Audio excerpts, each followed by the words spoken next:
Colombia becomes the first team to qualify for the knockouts from Group C after beating Didier Drogba's Ivory Coast 2-1.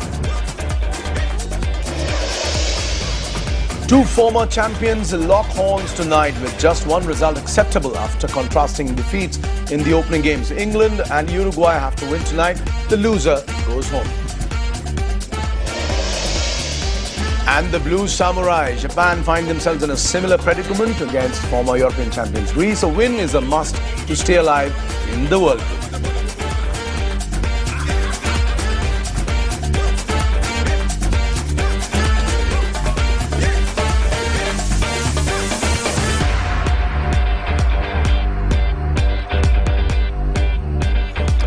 Good evening and welcome to the beautiful game here on CNN IB. And yes, it's another big night at the Football World Cup. And yes, the first result has come in Colombia, putting it across Ivory Coast to secure their place in the knockout round. I'm Sanjeev Mukherjee, and joining me as usual tonight, Karim Ben Sharifa, looking bright and dapper in that blue shirt of his. And of course, Novi Kapadia with a big smile. Novi is very, very excited about the Liverpool clash, as he terms it, the one between England and Uruguay. But we'll come to England-Uruguay in just a bit. Before that, Colombia have sealed their place in the knockouts of this tournament with a hard-fought win over Drogba's Ivory Coast. And both teams were circumspect to begin with, but the best chance fell to Teofilo Gutierrez, who missed the sitter of the tournament, shooting wide from an unmarked position and the goalkeeper to beat. Now, the deadlock was finally broken in the 64th minute with James Rodriguez with a bullet header of a corner. And soon it was a 2-0 with Juan Quintero slotting home after a slip on the halfway line. Ivory Coast pulled one back through Gervinho, but despite a frantic finish, failed to level the game. Novi, South American teams, one would say if they're critical that they are the second-tier South American teams, but they're doing whatever it takes to actually make it to the knockout rounds. That's what it counts. Yes, it was a little strange game to see that in the first 45 there's nothing exceptional which happened on the football field except very brisk movements all across. But Colombia finally managing to secure the 3 points. That's all they needed. A tale of two halves. The first half was very dull and flat, and then the game sparkled into life in the second half. And also a tale of two generations. The golden generation of Ivory Coast seemed, well, have nearly missed the bus twice, and this time also they have stumbled a bit. But the younger generation of Colombia, they were very refreshing. James Rodriguez, highly rated midfielder in Monaco, bullet-like header, initiated moves, and then young Juan Quintero scoring his first goal of his international career. And what a goal to get, the winning goal in a World Cup. So these golden boys of Colombia's new generation really seem to have set Brazil on fire. Remember, they've got a healthy goal difference of +4. Right. So they're not only there, but they should top this group also. They should surely top this group. Obviously, it's one of the easier groups in this tournament, but Karim slightly disappointed with the African performance throughout because, yes, Didier Drogba, a lot was expected from him, but as you rightly pointed out, the moment Drogba comes in, Ivory Coast concedes a goal. But yes, they had their chances, but the shooting was far from making the coach a happy man. That's not the way you play in a World Cup game. Well, it's when you watch the first half, we all felt that this is the best African team, you know, that have a chance compared to Nigeria, Ghana, and even Algeria. But the Ivory Coast have the quality, you know, they was very physical, they dominate most of the parts of the first half, right. But just they lack something. Is it the maturity of the players? On the other hand, Colombia was very, very smart on soaking the pressure on the first half and hitting when it matters and getting the goals at the right time and defending well. So something is missing on the game of Ivory Coast. They have everything. They have good players. Everything was okay, but at some moment of the game, especially second goal, big mistake by the defender, which the coach took him immediately after that. So that's something is always missing in their game. In the game, and to sum it up, goodbye Drogba. No more World Cups for him. Yes, exceptional player at club level, but never been able to rise through the ranks, at least for his national team, Novi. Yes, neither in the African Nations Cup or in the World Cup. Unfortunate.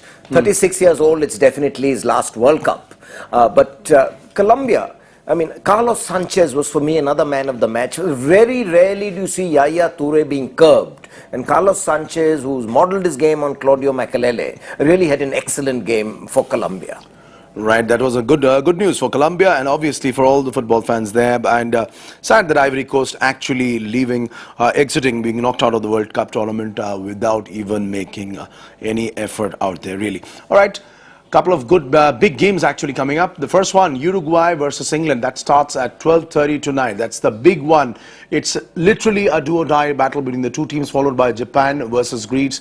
I am not sure whether Karim and Novi will be wanting to do detailed analysis on that one. But Uruguay versus England. A lot of them are calling it the battle between the Liverpool colleagues, Steven Gerrard versus the return of Luis Suarez. Take it up. All right, it is the most talked about return in this World Cup. Let's take you through the Uruguay lineups in just a bit. Yes, the return of the man they once called the biggest thing in Uruguayan football. All hopes are on Luis Suarez. That's Suarez plus Uruguay also making 4 more changes, a total of 5 changes from the team that lost to Costa Rica. Let's take a look at the starting lineup for England. Unchanged squad. This is the man who will be in a lot of trouble, I suspect, with countering Luis Suarez, Leighton Baines. Rest of the team remains unchanged. But look at this. Wayne Rooney returning to a more central position, something he's much more comfortable with. Novi Kapadia, your expectations from this big game tonight? Yes, Uruguay, Luis Suarez, always a potent threat. But the fact of the matter is that Uruguay were possibly worse than what England did in the first game, if you compare both the two games. Well, all the hyped up games in the 2014 World Cup have become one-sided. Netherlands routing Spain, Germany making mincemeat of Portugal. So what is going to happen in England, Uruguay? Will it be third time lucky? Will we see a good game? But my mind goes back to 1966, the opener of the World Cup, England versus Uruguay, and that was a damn squib, goalless draw. Will history repeat itself? Will history repeat itself? Well, Karim will obviously make his point, but before Karim does talk about history, Karim, let's take our viewers through the tactics. Yes, Rooney is back in a much more central position now. How does it play out? Raheem Sterling, Daniel Sturridge, Danny Welbeck. We expect Uruguay to come with their usual 4-4-2 formation. As you mentioned on the squad, Rooney will be here, will be just behind Sturridge, Welbeck and Sterling. Yeah. So these are the 4 players that will make the attack of the England side. Right. You may see also Welbeck sometimes here and Sterling here. So usually they exchange, and the Sterling will be playing for me.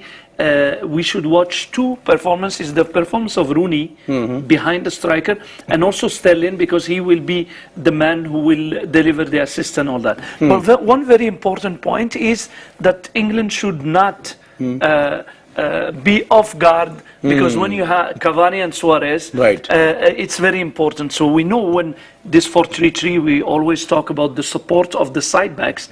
In my opinion, it is very important when Bain move up, when the ball is around this area. Right. It's very important that we take care of the defensive duty here, because there is 2 strikers. So number 1, the centre backs have to shift slightly.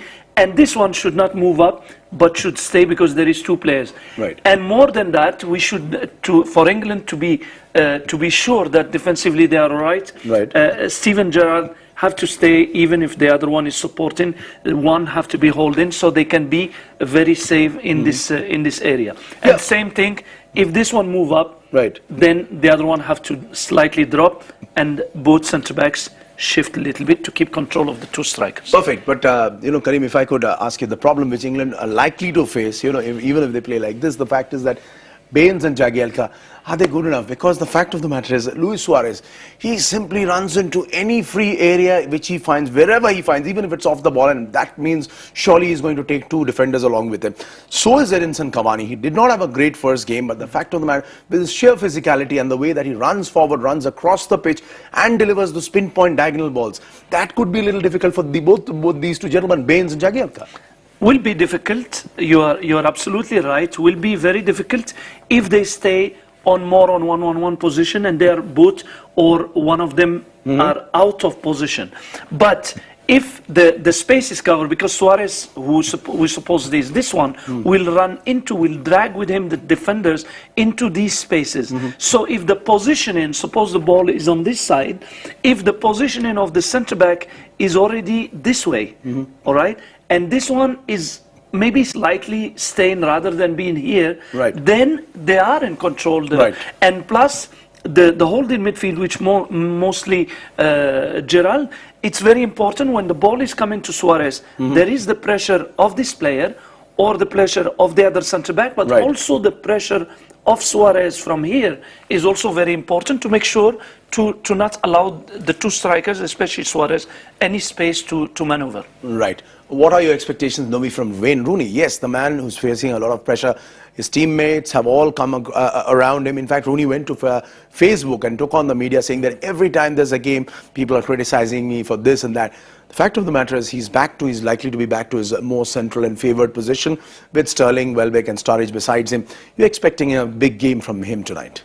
A historic occasion for Rooney. See, June 19th, 1958, Pelé scored his first goal in the World Cup. Will 58 years, or 56 years later, will Rooney score his first goal in the World Cup? He'll be a hero in his country. Remember, Sven-Goran Eriksson made, well, I thought, rather hyperbolic comparison in 2004 that he'd be the next Pelé. A chance for him to redeem himself.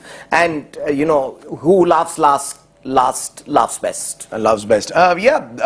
Interestingly, Steven Gerrard versus Luis Suarez, that could also be a very, very key battle, although Gerrard's only job is not to mark Suarez, but the fact of the matter is, he is the man who builds the coordination, he's the link between the English defence and the attacking front three.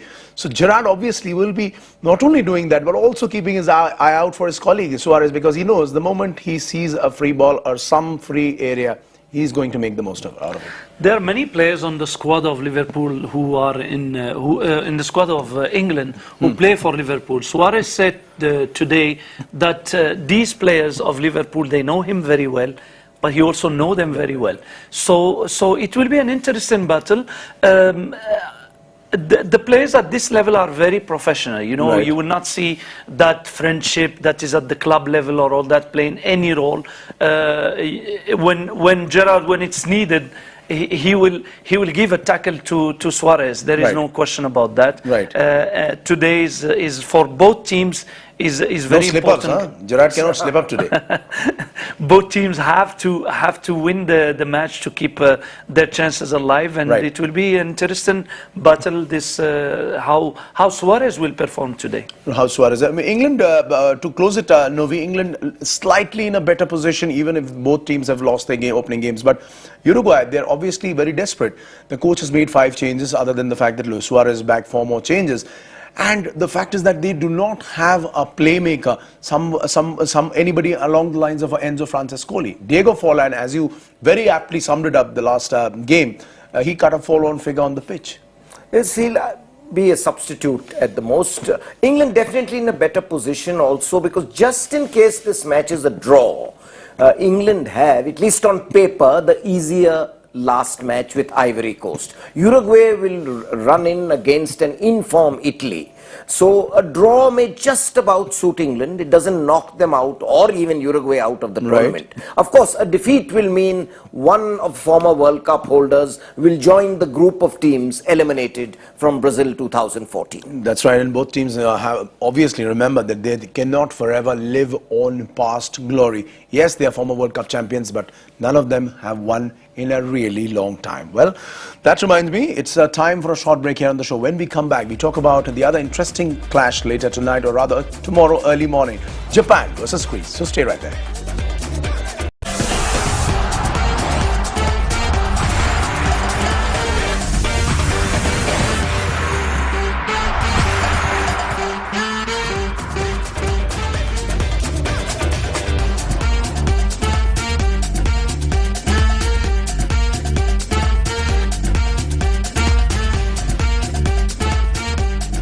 Welcome back to the beautiful game. Now the third game later tonight, or rather tomorrow morning, early tomorrow morning, sees the bottom sides of Group C, Japan and Greece, square off in what is a must-win game for both teams. After losing their opening fixtures, both teams will be hoping for a change in fortunes. Japan were impressive in spells against Ivory Coast, but surrendered a one-goal lead to end up losing 2-1. Shinji Kagawa and Keisuke Honda will have to shoulder much of the creative responsibilities against the Greek side that is usually compact in defense. They always are. What's new?